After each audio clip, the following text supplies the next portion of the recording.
آگے رب العالمین فرماتے ہیں یعلم ما بین ایدیہم وما خلفہم، اللہ وہ ہستی ہے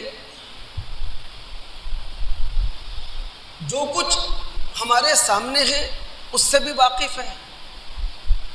جو کچھ ہم سے اوجھل ہے اللہ رب العالمین اسے بھی جانتا ہے۔ یعنی رب العالمین کا علم ماضی کا بھی ہے، رب العالمین کا علم حال کا بھی ہے، اور رب العالمین کو مستقبل کا بھی علم ہے۔ زمانہ اور ٹائم، یعنی ٹائم اور جگہ، یہ اللہ رب العالمین کے سامنے بے معنی باتیں ہیں۔ اللہ رب العالمین نے قرآن میں اپنے آپ کو عالم بھی کہا ہے،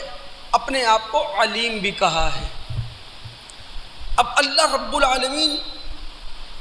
کیا کچھ جانتا ہے، قرآن میں کئی مقامات پر اللہ تعالیٰ نے اپنے بارے میں کہا ہے علیم بذات الصدور،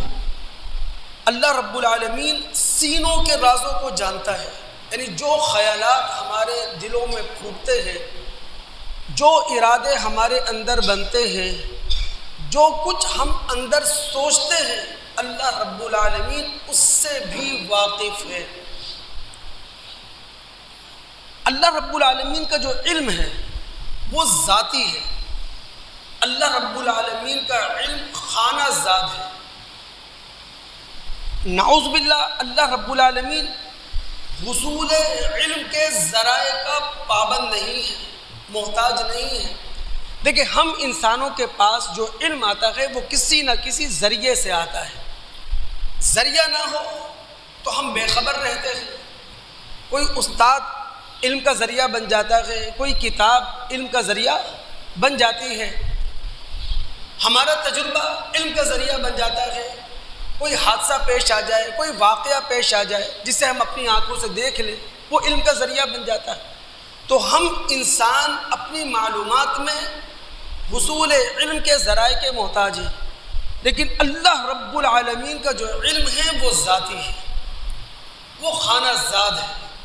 وہ کسی ذریعے علم کا محتاج نہیں ہے۔ اگر سورہ حشر کی آیت نمبر 22 کا آپ مطالعہ کریں تو رب العالمین وہاں فرماتے ہیں هو اللہ الذی لا الہ الا ہوا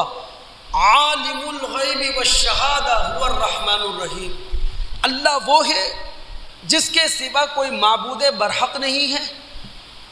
وہ غیب کو بھی جانتا ہے، وہ شہادہ کو بھی جانتا ہے، یعنی جو کچھ سامنے ہے اسے بھی جانتا ہے،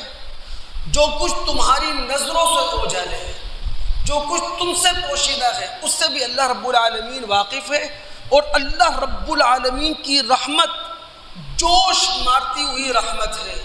اللہ رب العالمین کی رحمت دائمی ہے اور ہمیشگی رکھنے والی ہے۔ اللہ رب العالمین کا علم جب ذاتی ہے، خانہ زاد ہے، وہ کسی ذریعے علم کا محتاج نہیں ہے۔ اللہ کے نبی علیہ الصلاۃ والسلام نے اسی لیے لا الہ الا اللہ کے بارے میں ایک بڑی پتے کی بات ہم مسلمانوں کے سامنے رکھی تھی۔ مشکات کتاب الایمان، معاذ بن جبل رضی اللہ تعالیٰ عنہ اس روایت کے راوی ہیں، وہ کہتے ہیں نبی علیہ الصلاۃ والسلام نے فرمایا مفاتیح الجنہ، جنت کی چابی ہے شہادت اللہ الہ الا اللہ، اس بات کی گواہی دینا۔ اب گواہی وہ دیتا ہے جو جان لیتا ہے، گواہی وہ دیتا ہے جو سمجھ لیتا ہے، گواہی وہ دیتا ہے جو حقیقت کو دریافت کر لیتا ہے۔ تو جنت کی چابی ہے اس بات کی گواہی دینا اللہ کے سوا کوئی معبود حقیقی نہیں ہے، کوئی معبود برحق نہیں ہے، اللہ کے علاوہ کسی میں الوہیت نہیں ہے، اللہ رب العالمین کے علاوہ کوئی عبودیت کا حق اپنے اندر نہیں رکھتا۔ تو یعلم ما بین ایدیہم وما خلفہم، اللہ وہ ہے جو کچھ ہمارے سامنے ہے اس سے بھی جانتا ہے، جو کچھ ہماری نظروں سے اوجھل ہے اسے بھی جانتا ہے۔